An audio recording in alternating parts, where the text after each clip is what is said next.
big ball. Going for the big shot, and he hits it. That's batted into the air, intercepted, and the Bears are going to win it.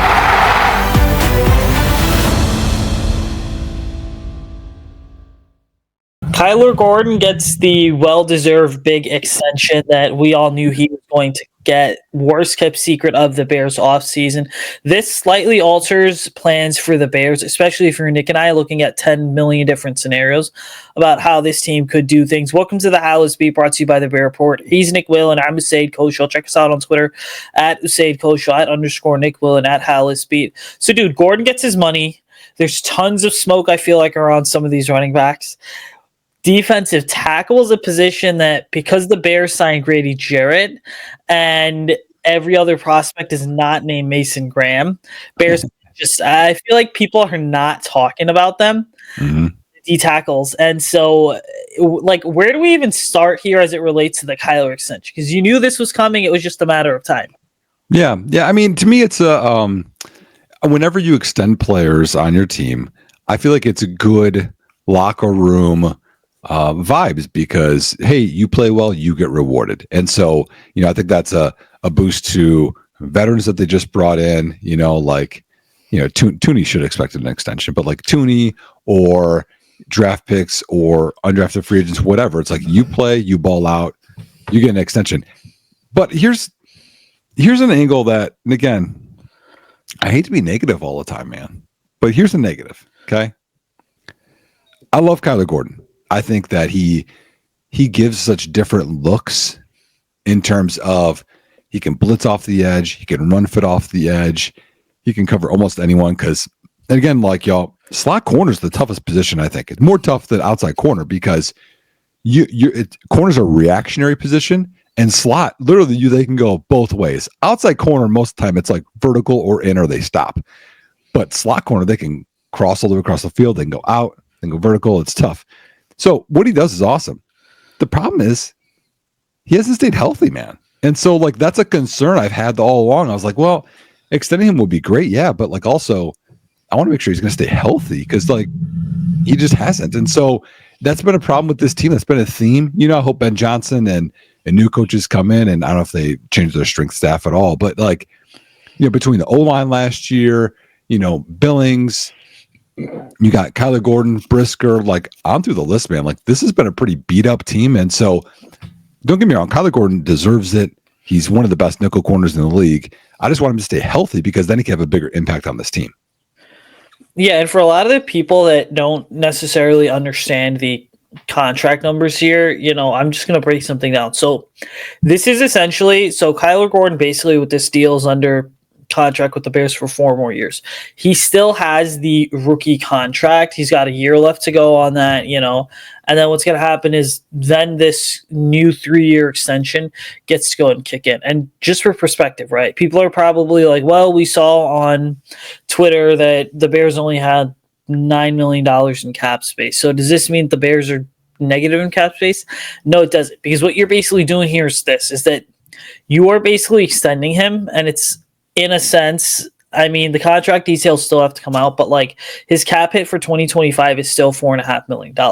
So you are basically borrowing money from the 2026 and the 2027 cap to be able to make this extension happen.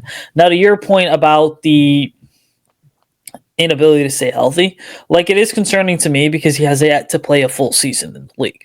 That's something big to kind of look at. But I will also say this, I had the same concerns about Jalen Johnson, and he's kind of found, his mojo, because Jalen Johnson, remember, had the shoulder injury. But see, as a slot corner, things are interesting. And when you mention it's the hardest position to play, it's simply because you have so much ground to cover, because there's in a defense, there's usually 2 types of cornerbacks, right? So you've got the field corner, meaning the guy that's cover basically more of the grass, depending on where the ball is spotted, okay, and the hash and the down and distance, okay, the guy who's basically got nothing but grass behind him, okay, and you've got the boundary corner, okay, which is basically the guy that's got to cover the short side of the field, all right, and so this presents for a slot cornerback a little bit of a predicament, because you are basically responsible for the front half of the boundary corner or the field corner's area of coverage, but then you're also responsible for anything in front of you and anything behind you. And so for Kyler Gordon, yes, coming out of Washington, I really liked him. I thought he was a phenomenal player. I was excited when the Bears got him. He's a freaking really good athlete, which I always say this, the best way to evaluate some of these guys is to go watch them in person. Kyler Gordon moves silky smooth, right? Like watching him on TV, watching him on tape is one thing. Seeing him up close, though, is another completely different thing.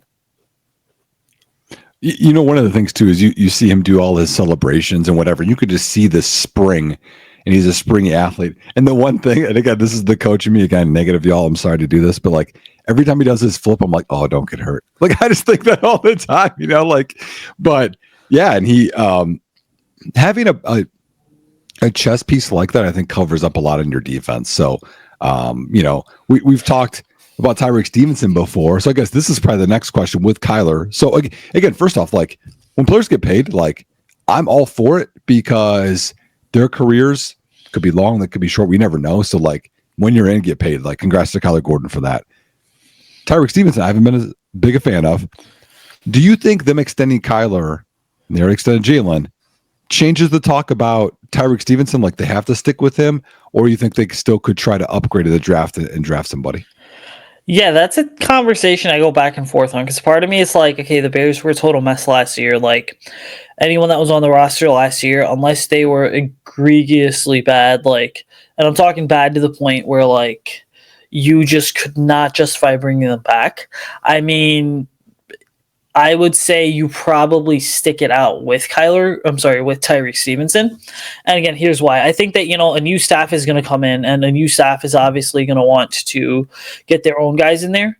But like Dennis Allen's a veteran enough defensive coordinator to the point where he's already watched tons of film on Tyreek Stevenson and tried to kind of diagnose and really figure out, okay, these are the issues with Tyreek. This is how we can go ahead and fix it. Because so much of this springtime, you know, is teams basically doing homework on their own guys and trying to figure out what are the next steps as D coordinators, especially when you take over a new team. Like when you take over an entirely new roster, the best thing that you can do is go ahead and, in my opinion, you're spending hours upon hours trying to figure out who each guy is and what each guy's strengths and weaknesses are. Like, and by the way, that's true at any level of football, okay? At least competitive football. Well, I think it's even I think it's even bigger when it's a new staff, right? Mm-hmm. They have no context with them. Like, yeah, you go ahead and you do, you know, these guys, they all do work on each of these prospects when they're coming out of the draft, especially when there's these like guys that are picked in whatever the first, second, third round. But then ultimately the other question is this, it's like players progress and develop in different ways throughout the course of their NFL journey. And so what happens, I think, is that you eventually end up getting to a point where it's just like guys are different. The Tyreek Stevenson of 2025 is not the Tyreek Stevenson of 2023. But I still think, and we'll get into this in later episodes too, as much as I think it'd be nice for the Bears to draft a Will Johnson or a Siobhan Revel or a Jahdae Barron, for example, I would still say keep Tyreek on the roster solely because if you're going to address some of the positions that this team has lacked over the last couple of years, this is a draft class to do so. Like, this is a draft to kind of get some of your depth and your developmental offensive linemen. This is a draft to go ahead and get some of your, you know, rotational edge rushers that this team has not had, at least dating back to the Brian Urlacher, Lance Briggs, Lovie Smith days. This is sort of the draft to where you can take that like offensive lineman who played, you know, guard or tackle at like a FCS school and kick him inside to guard to be able to develop him. Like, this is your draft class to do that. Yeah. I don't really disagree with you. And actually, the Will Johnson, corner Michigan guy I've been high on, had his workout today. Didn't do the 40, but he's had some hamstring issues. He had some foot issues during his junior year. He ran a 4.22 or something, his short shuttle. I mean, it was like 18th percentile short shuttle. And it's like, there are already concerns about your speed and your change of direction's not great. His vertical angle was solid, it was like 37. But to me, I think that hurts the Bears in multiple ways. One, I think that takes him off the board at 10. Which I'm not sure if he was necessarily on the board, but I think it's like you have to be good athlete to be a top 10 corner. And then I think it takes other teams off. Like if you're hoping the Raiders are going to take a corner, I'm like, I don't know if they're going to go Will Johnson now. So like, I think it's a domino effect there. And I like Siobhan Revel, like, a few of those other guys. To me, I think it would be a 39-41 conversation. But if anything, I want to, and I think this leads into something I want to talk about, is the D tackle class. Like D tackle pressure, I think, is just so much more important right now than defensive end pressure because of RPOs, because of quick passes, because of everything going on. And so here's my question to you. So Mason Graham's the guy everyone talks about, I don't see any world where Mason Graham falls to 10. I mean, I'm sure it's possible, but like I just block it out. The next three guys I think are really in their own tier for me anyway. And it's Derek Harmon, Kenneth Grant, and Walter Nolan. So, I mean, whatever order people have them in, and they're really three different types of D tackles. I mean, like Kenneth Grant's the biggest guy. I think his pad level can get a little bit too high. I think his counter moves off of his initial move isn't, if it doesn't strike his initial move for pass rushing, he's kind of stuck. But he's a massive guy, and he can get away with more in college. So if he can develop a little more, I think he'd be really good. Derek Harmon, I think, was the way I was most impressed with. Like, he kind of play anywhere. Started at Michigan State, ended up in Oregon. He can play anywhere from 0, I think, all the way to 5 tech if you needed him to. I think he has the highest floor of the guys. And then Walter Nolan is like the springiest athlete of the group. And you turn on YouTube, like I know people love YouTube, Walter Nolan highlights. You're like, oh dang, we got to get this guy. It's like, okay, with all the stuff after the highlights is kind of like, because he is a little out of control at times. This is something interesting. So if people don't, I'm gonna pump this up. We don't get any proceeds for this, but if you haven't read The Beast by Dane Brugler, The Athletic, it's pretty good. But he has in here, man, I didn't know this. Walter Nolan has been at 6 different programs in the last 7 years. And so that goes into like, okay, can he stay in one place at a time? Does he get along with others at a time too? So I think he's just a pretty boom bust type of a D tackle. But if you can add another D tackle to this group in a deep class, I think it really just boosts the whole defense versus almost going edge, which I know sounds weird because we have 3 good D tackles, but like these guys are really, really good. Yeah, it is. Okay, so let's -1 from your D tackles there. And the -1 guy is going to be Javon Dexter for me, because as decent as I feel like Javon Dexter can be playing defensive tackle, I also kind of wonder if, and I know it's one pitcher, I do have questions about whether or not he's kind of coming to Halas Hall this year a little bit slimmer, a little bit leaner, and he's getting ready to make that transition to basically being a hybrid interior inside/outside guy, right? To the point where he's playing end and 3 tech. Go ahead. Yeah, maybe. Yeah. So I posted that on Twitter and the masses replied and came to me, which is fine. Like I'd like to learn. Apparently Dexter said he's at 310 and he said he wasn't going to play D tackle, apparently. Now I don't know. I mean, that's just something that, again, whether they saw that in an Instagram post or him commenting, but that's it's pretty leaned up 310, man. Like he looks good. It means he lost like 10 to 15% body fat from what he had last year and from what he had coming into season. Because it's like, and by the way, we'll confirm the Javon Dexter stuff, whether or not he's playing end or tackle. I'll be at Halas Hall next week, by the way, so I will work as much as I can to kind of get that information. But there's a reason that Zach's at Halas Hall as well, to kind of get us information like this. Okay, let's see. Are those 3 your next set of D tackles? Yes and no. So I really like Kenneth Grant, okay? Derek Harmon obviously is my guy as well, okay? I really like what he brings to the table. Just in terms of, I think the size is certainly there to kind of be your prototypical D tackle, right? Like he's 6'4", 313, okay? So his weight's not an issue. I think that the arm length is obviously not an issue because he's got about almost, I think, 35-inch arms, right? So you're seeing this player that is a physical specimen of what you'd want out of your kind of classic run stuff, right?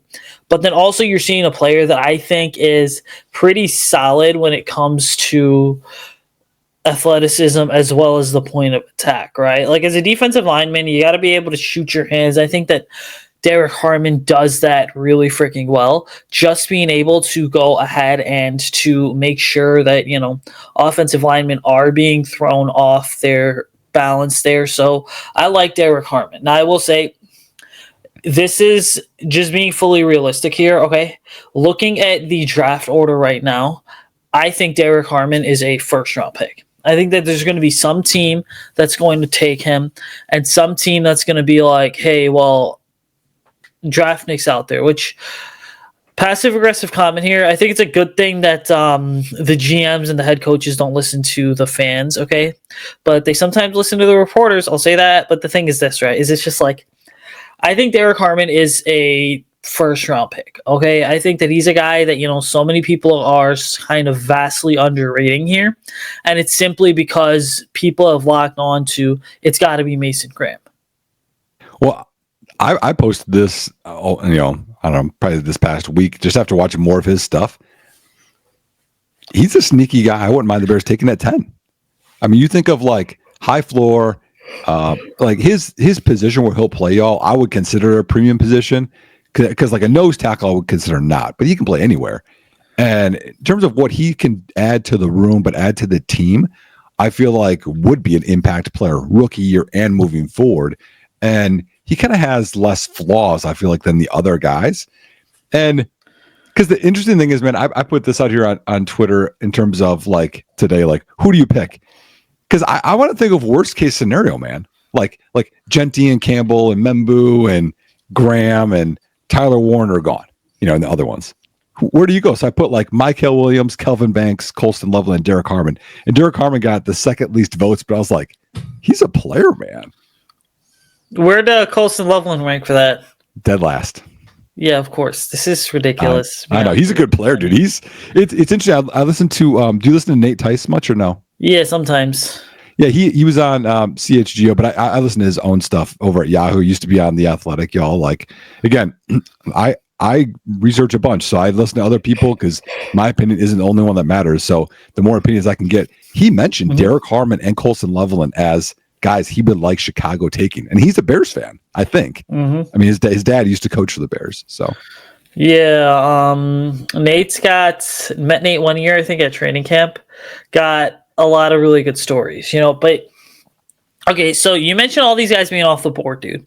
This to me, I think, is probably, and again, we'll come back and we'll talk D tackles in a few days here, but this to me, I think, is the big conversation, right? Because as much as fans sit here and they're like, oh my God, like Ashton Genty, blah, blah, blah. And by the way, like we ran through some scenarios in our last episode. Like I totally understand a world where the Bears do take Ashton Genty, but the Bears are one of 31 other teams picking.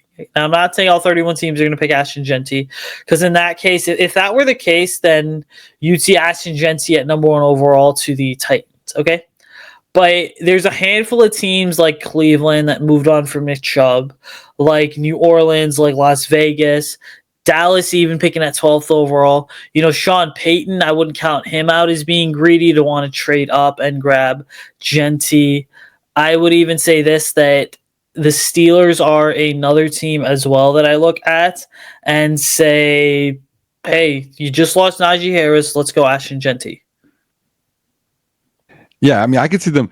I mentioned this because they're coming to Halas Hall. So apparently Omarion Hampton had a top 30 visit with Chicago.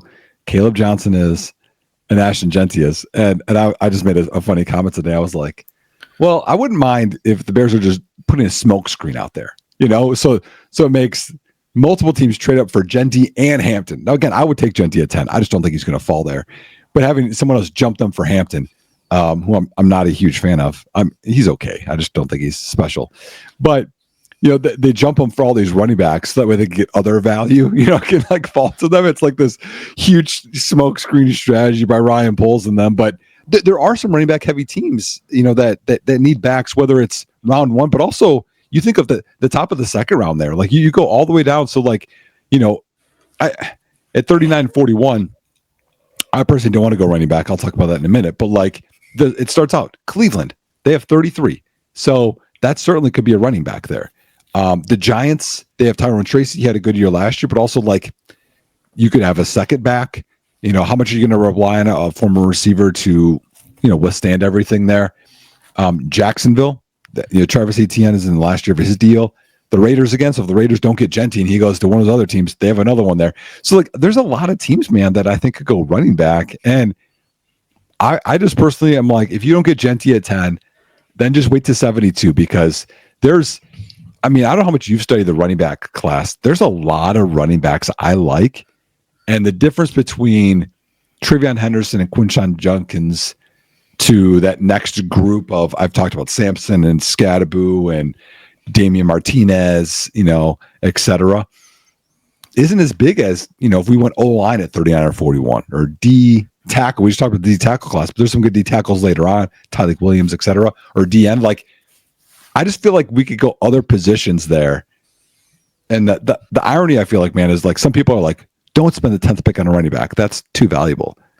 But then they're like, we have to get one at 39 and 41. I'm like, well, you can't like, it's not valuable. It's not valuable, And so some news just broke from NFL Network that to me impacts the Bears. Shedeur Sanders is holding one last workout this week for the Giants at the University of Colorado. So all of a sudden, that to me at this point in time is a freaking smokescreen. Like, that's what that is. But so you see, okay, running backs. Let's get back into the conversation. It's interesting, though, isn't it? It is, yeah. It's a smokescreen at this point, honestly. Like, but do they need to throw a smokescreen in? They do, yeah. Huh. I mean, for all we know, the Saints could be working the phones saying, hey, we'll move up to 3, get our quarterback because we really want Shedeur Sanders. You guys move back to 9, right? Then all of a sudden, if you're the Bears, well, your draft plans are thrown in freaking limbo again. But, okay, so you and I were talking before the show, like we always do, having somewhat of a sophisticated conversation. So, where I struggle, dude, and I kind of tweeted this out today, is the Bears are bringing in all these receivers, okay? They are. All, like, that tells me that, and they've got, and by the way, there's a ton of names out there that people don't know that have been at Halas Hall over the last couple of weeks for the local pro days and all that, but that tells me that the Bears are looking at 39 or 41 and saying it's not a very top-heavy receiver class. Like, we don't need to burn a first-round pick on a running back. We don't need to burn a first-round pick on a wide receiver. If it's not Mason Graham, we're going to wait for a Derek Harmon. Well, if Derek Harmon's not there, we're going to go offensive tackle.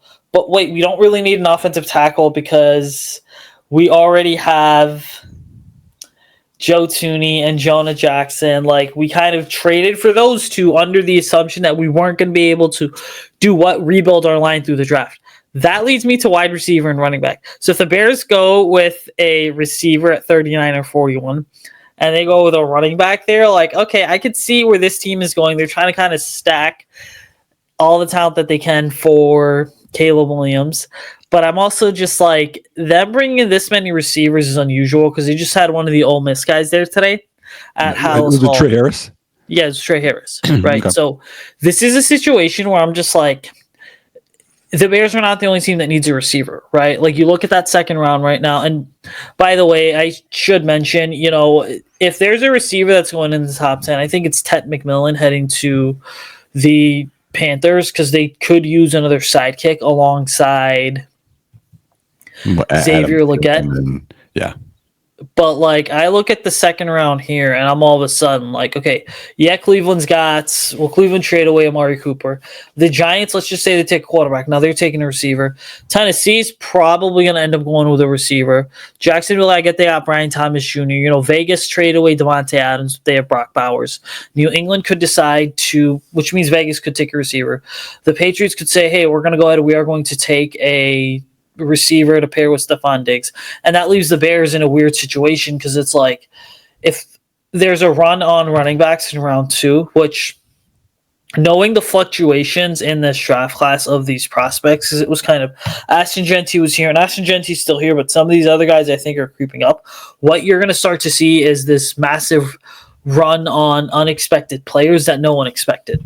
Mm-hmm. Yeah, well, because I think Matt Miller said this, so he's NFL Draft Scout on Twitter. He said that last year he had, I think, 20 first-round grades, and this year he has 13. So, like, when people are like, oh, you shouldn't go tight end at 10, they might not have a first-round grade on anyone else. So it's like we just take the best guy that's there, which leads me to this question, man. Still a wide receiver for you, okay? Someone said this. That I really didn't think about it, and I'm just like, I don't know. Okay, so same scenario, right? All those top guys are gone. And that's the other thing, too. People are like, well, someone will fall. If those are the only good guys, and we see it, I'm sure NFL teams see it, and they're like, we're just going to take all the good guys. And then the Bears are stuck there at 10 with, not much. Again, crazy. I'm going to say this on a podcast. What if they went Ted McMillan? And he's like, hey, he's the best player available. I love him a lot. And I know he's another big guy, but they're like, he's the best guy, and we're just going to keep taking the best player available. So, okay, I love this scenario, by the way, because I also kind of sat there and I'm like, hey, what if they did go back-to-back receivers in the top 10? Because, at least in our lifetime, they've never actually done that, where they've had two back-to-back top 10 picks. Or, I'm sorry, two top 10 picks in consecutive seasons, and then go on with receivers, right? So that gives you three really good wide receivers. Ted McMillan being, I think, 6'4", right? Just off the top of my head. Yeah. So he's a guy that 13. Exactly. So, like, if you remember in Detroit when Ben Johnson had Tim Patrick, like, this would be that big-bodied wide receiver that your offense, did not necessarily feature. Now, Tim Patrick obviously being a guy that was 6'4". This is an offense that's interesting because it's just like there's a hell of a lot of speed for the receivers, but then they're required to be these hybrids between, like, hey, you're a speedy receiver, but then you're also kind of like your old school, like, possession receiver, right? So you're like what's the word, man? Like you're a hybrid between like a Tyreek Hill and like a Keenan Allen, or like a Tyreek Hill and like a Dez Bryant, let's say, right? Because I think to me, there's a point where Dez was the best possession receiver in the league. So these are the types of receivers you're getting. Now, things get very interesting for me with Ted McMillan because some people are going to complain and say it's a luxury pick, which I really don't give a damn what some people think. But I also kind of look at it and I say the Bears are a part of this trend right now, to where, like, again, they took 3 cornerbacks and they had no issues taking, cornerbacks heavily in the drafts a couple of years ago, 22 as well as 23. Now, all of a sudden, do you see the same trend happening with wide receivers simply because you kind of want to make this roster more expendable? I will say, last point I'm going to make here before I let you go. So, yeah. If I had and I'm curious to know, right, if you had a choice between Ted McMillan, Tyler Warren, or Colson Loveland, one of the 3 for the Bears at 10, in terms of adding a pure playmaker in the slot that makes this offense expendable, who do you go with? Now, to me personally, I would plug and play either of the 3, right? But if you're looking for more of that guy that's going to be like that super big-bodied receiver, the guy that's explosive in and out of his breaks, the guy who can basically take your offense to another level, but then also open up things for Cole Kmet underneath, also open up things for DJ Moore and Rome Odunze, I would have to go Ted McMillan.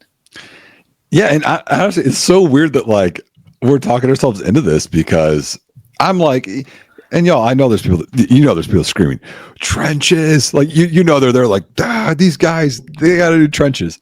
The trenches aren't there. Like the part of this is, do you want to take a B+, a B-, or a C+ level prospect at tackle or at D end, just because it's one of those positions, or corner, versus taking, Ted McMillan's top 12 talent, I think, easy. I would go Ted McMillan for this purpose. The other part is premium position. What do top receivers get paid? $30 million a year. Trey McBride just got 17. Same thing with running back. So, like, if we're having this conversation about premium positions and you want to have another weapon, and again, 11 personnel, you always mix and match stuff and make things work. That would make sense to me. Now, again, not ideal, because you have 2 guys and you just paid DJ Moore, you just invested in Rome Odunze, but it's who's the best guy that's there. And so if the teams that people continually take the best player available, you don't worry about position. You're just trying to upgrade your team. Because if you're taking B- and C+ when there's an A- there, your team isn't getting as better as it could.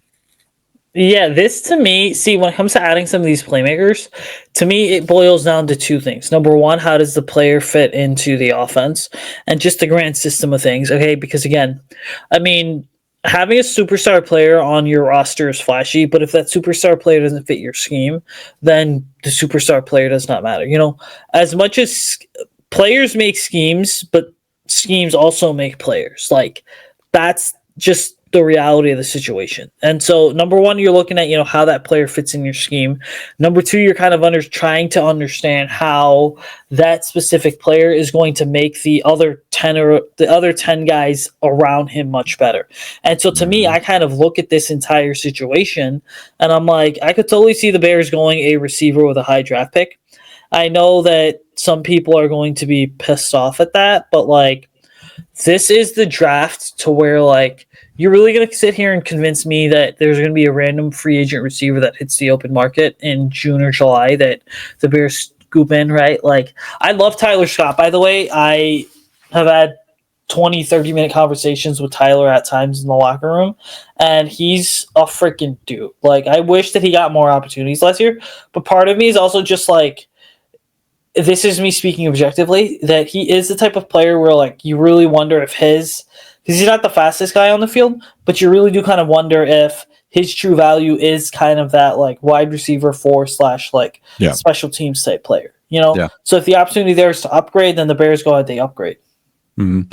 Yeah. It's just a weird thing. Like, I haven't pictured, but again, like at 10, I always think worst case scenario, I want to take the best players, and I like Colston Loveland a lot, like more than probably consensus. But I think you think of premium positions, and it's certainly better to take a guy that could make $30 million per year versus 17. The last thing I want to do this before we get out of here, man, we want to make these episodes not 45 minutes like normal, is I wanted to go back to O-line for a second. I'm curious what you think on this. So, Will Campbell, we don't have to talk about arm length anymore. Armand Membu, some people see him as a guard or right tackle. So, but I think both will be gone likely. I mean, the Jets really need somebody. Jacksonville could take one. New England could take one. Saints could take one.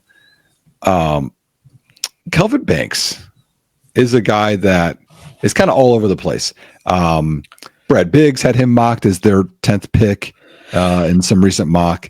But then I look in, like I said, for the Beast, he has him as a guard. And he has him as his 26th overall player, and says, struggles with length. He's off balance. There's some things there, and some people have him at tackle, and some people have him at guard. And so to me, like it's a struggle to take a guy like that when you don't know it's an upgrade from left tackle, when you already have your interior fixed. Like something you said earlier made sense to me, and I'll kick it to you. Is they do the research, y'all. Like they look at all the prospects that are there. They saw the prospects that were there, and they traded for 2 veteran guards, paid one, extended one, they didn't have to, and they paid a center. Like, they invested a ton there. And I don't know if it was because they're like, we don't think we're going to get someone good at 10 that we could go elsewhere, or you know what I mean? Like, to me, I think they had that plan where they mixed it all together. And so, you see, I struggle with an offensive tackle in the first round. And the reason being is because it's like, first off, y'all can go back and look at my way too early 2025 mock drafts on Bear Report. Okay. I am 99% sure I had a tackle marked to the Bears in the first round. Okay. Which again, I get we're going back about a calendar year at this point, but like, so, okay. Do you remember who it was or no? Well, that's kind of what I'm trying to search up right now. But yeah, so way too early 2025 Bears mock draft, right? So I had, let's see here. Hold on. Well, while you're looking here, I'll fill in this. So for people that are high on some of these other guys, okay, so not Banks.